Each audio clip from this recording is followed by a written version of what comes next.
అందరికీ ఫ్రెండ్స్ మీరైతే పేటీఎం యాప్లో అయితే పేమెంట్స్ అయితే చేస్తారు కదా. అయితే ఆ పేమెంట్స్కి సంబంధించి హిస్టరీ అయితే అంతే యాప్లో అయితే ఉంటుంది కదా. అయితే ఇప్పటి నుంచి ఆ హిస్టరీని అయితే మీరైతే యాప్ నుంచి అయితే హైడ్ అయితే చేయొచ్చు. ఏ విధంగా చేయాలో ఈ యొక్క వీడియోలో మీకైతే క్లియర్గా అయితే చెప్తాను. ముందుగా మీ ఫోన్లో అయితే పేటీఎం యాప్ని అయితే ఓపెన్ చేయండి. ఓపెన్ చేసిన తర్వాత ఇక్కడైతే బ్యాలెన్స్ అండ్ హిస్టరీ ఆప్షన్ అయితే ఉంది కదా, దాని మీద క్లిక్ చేయండి. క్లిక్ చేసిన తర్వాత మీరు ఏ పేమెంట్ అయితే హైడ్ అయితే చేద్దాం అనుకుంటున్నారో ఆ పేమెంట్స్కి సంబంధించి దాన్ని అయితే మీరైతే ఈ విధంగా అయితే స్వైప్ అయితే చేయండి. స్వైప్ చేసిన వెంటనే ఇక్కడైతే హైడ్ అయితే ఆప్షన్ అయితే ఉంది కదా, దీని మీద అయితే క్లిక్ చేసి యాజ్ ఎ హైడ్ పేమెంట్ అయితే ఉంది కదా, దీని మీద క్లిక్ చేయండి. క్లిక్ చేసిన వెంటనే ఆ పేమెంట్ అయితే మీకైతే హైడ్ అయిపోతుంది. 45 రోజుల తర్వాత ఆటోమేటిక్గా మళ్ళీ అయితే అదైతే అన్హైడ్ అయితే అయిపోయి ఇక్కడైతే మీకైతే చూపిస్తుంది ఆ పేమెంట్.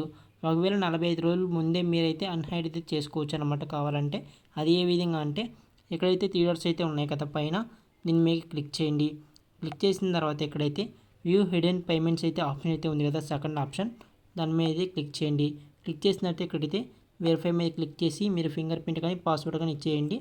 ఆ తర్వాత ఇక్కడైతే ఆ పేమెంట్ అయితే ఇక్కడైతే ఉంటుందన్నమాట. మీరు దీన్ని అయితే అన్హైడ్ అయితే చేద్దాం అనుకుంటే మళ్ళీ స్వైప్ చేయండి. ఆ తర్వాత ఇక్కడైతే అన్హైడ్ అయితే ఆప్షన్ అయితే ఉంది కదా, దాని మీద క్లిక్ చేయండి. ఆటోమేటిక్గా అదైతే అన్హైడ్ అయితే అయిపోతుంది ఆ పేమెంట్. తర్వాత మీరైతే బ్యాక్ అయితే వచ్చేయండి. బ్యాక్ అయితే వచ్చేస్తే ఇక్కడైతే అన్హైడ్ అయితే అయిపోయి ఆ పేమెంట్ అయితే ఇక్కడైతే కనిపిస్తుంది. మీరు అన్హైడ్ అయినా చేసుకోకపోయినా సరే 45 రోజుల తర్వాత ఆటోమేటిక్గా అయితే అన్హైడ్ అయితే అయిపోతుంది. ఈ యొక్క ఇన్ఫర్మేషన్ అయితే మీకైతే నచ్చినట్లయితే వీడియోకి అయితే లైక్ చేయండి. అలాగే మీ ఫ్రెండ్స్ కూడా అయితే షేర్ చేసి అలాగే మన ఛానల్ అయితే సబ్స్క్రైబ్ చేసుకోండి. Thanks for watching.